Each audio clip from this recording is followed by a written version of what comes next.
Hi, this is Yasser Khan. I'm a software engineer and entrepreneur, a startup consultant. I have a company called TechPorts in Silicon Valley. Check out all the details in the description below. All right, so I'm going to talk about the 4 disciplines of execution today. I'm going to explain that. This was developed by Stephen Covey and Chris McChesney in their New York Times bestseller book, The 4 Disciplines of Execution. I would highly recommend the book. Uh, I'm gonna put the link in the description below so you can check it out. All right, let's get down to it. All right, what is 4DX in a nutshell? 4DX is a framework, a strategy of executing your goals, your plans. Execution is everything. You can make great plans, you can have great ideas, but if you don't know how to execute them, if you don't have the discipline to execute them, your idea is going to fail.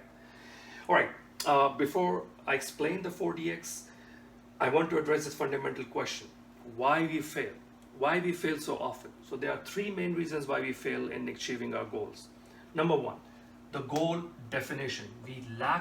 Our goals lack definition. What does it mean? It it means, like, for example, you don't have a clear start date, a clear end date, a clear duration. You don't have a number that you have to reach to.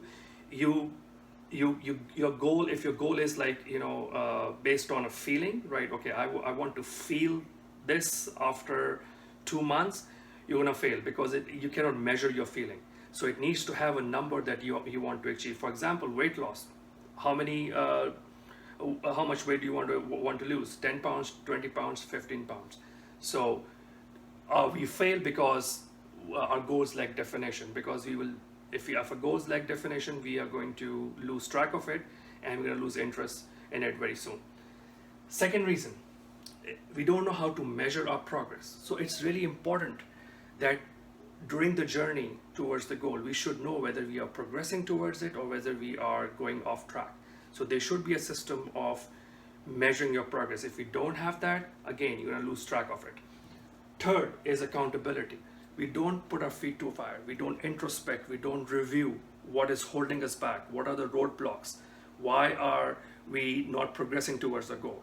So accountability is also a very important key. And 4DX addresses all these in its framework. So let's get down to it. All right, discipline number 1, focus on your wildly important goal, or WIX for short. As the name suggests, these are the most important goals that will bring the most benefit or will change your life, your business, your organization significantly. That's why they're called wildly important goals. So you have to focus on your wildly important goal. And you cannot have multiple wildly important goals. It's not going to work. It's a recipe for disaster. You cannot take on multiple goals and try to win in all of them. So you need to focus on one that is the most important and most critical at this time period, right? So that's the number 1 discipline. Focus on your wildly important goal. Second thing is your goal definition. It should be precise and concise. Like here, lose 10 pounds by August 2019. As you can see, your wildly important goal has a clear number that you have to achieve, 10 pounds, and by when? August 2019, right?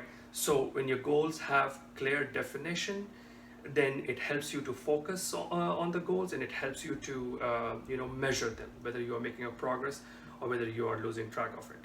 All right, so this is discipline number 1. Let's move on to discipline number 2. All right, discipline number 2, act on lead measures. So lead measures are the most effective, most productive actions or steps or leverage that you can act on, which will move you closer towards your goal.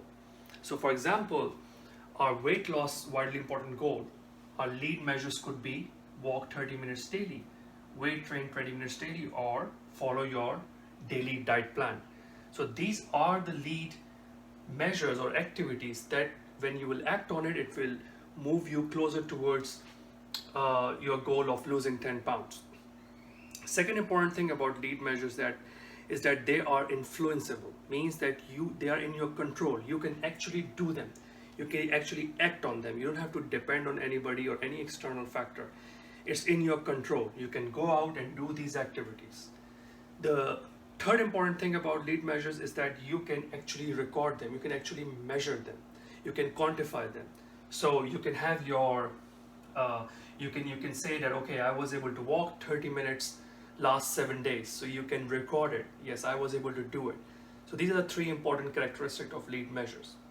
Apart from lead measures, we have also what we call the lag measures. So they are also important, measures of your success, but they are lag measures. That means that they don't happen overnight. They take a significant amount of time to become a reality. That's why they are called lag measures. And secondly, you can't influence them. You don't have any control over the lag measures. So for example, these could be your lag measures: fit into my old suit, right? Reduce pain in my knees. So these two are your lag measures, or they are kind of a measure of your success, but you don't have any control over it. But your lead measures predict your lag measures or drive your lag measures. The more you act on your lead measures, the more likelihood that your lag measures will become true or become a reality. All right, discipline number 3, having a scorecard of your lead measures. This is the most important discipline in all of the disciplines. If you ever been to a match or a game, right, and you see the scoreboard, so what does it tell you? It tells you like who is winning and who is losing. It engages you to the game, to the sport, not only for the spectator, but also for the player who is playing the game. In the same way, having a scorecard of your lead measures will engage you towards your goal. So for example, here we have this scorecard. We have our goal, lose 10 pounds, right? And these are our lead activities. So here we put day 1, day 2, day 3, and your lead measures are here, 1, 2, 3, and you put a check if you were able to act on the lead measures, and you will put a cross if you fail to do that. So this gives you, and this engages you, and this gives you a indication of whether you are winning or whether you are losing in towards your goal, right? And it motivates you, it encourages you to do better, to fix your problems. So that's why a scorecard is very, very important discipline. So that's discipline number 3. Now let's talk about the last discipline, which is discipline number 4, accountability. All right, so the 4th discipline is the discipline of accountability. So after a certain time period, you need to have these accountability sessions to review, to introspect your progress and see where you did perform better and where you went wrong, and apply fixes and resolve those issues. So for example, here in your scorecard, you reviewed that on day 1 you failed to act on all the lead measures. So maybe the day before you went to a dinner party and you came home late, and on day 1 you woke up late and you were busy catching up with other things, and you were not able to focus on your lead measures, right? So next time you have to avoid the late dinner parties, and you have to be on your bed, you have to go to sleep and go to bed early, so that you in the next day you're fresh to focus on your lead measures. So in this way, towards the path of your target, of your goal, you will have these accountability sessions, many accountability sessions, right? So that it will help you to keep you towards your goal, and to help you to apply fixes as you move towards your goal. So these are the 4 disciplines of execution that I explained here. This is a highly effective and efficient strategy to achieving your goals. I hope you learned something, you enjoyed the video, and if you have any questions, just tell me in the comments below, and please subscribe to my channel. I'll be putting on more content like this in the future. Thank you.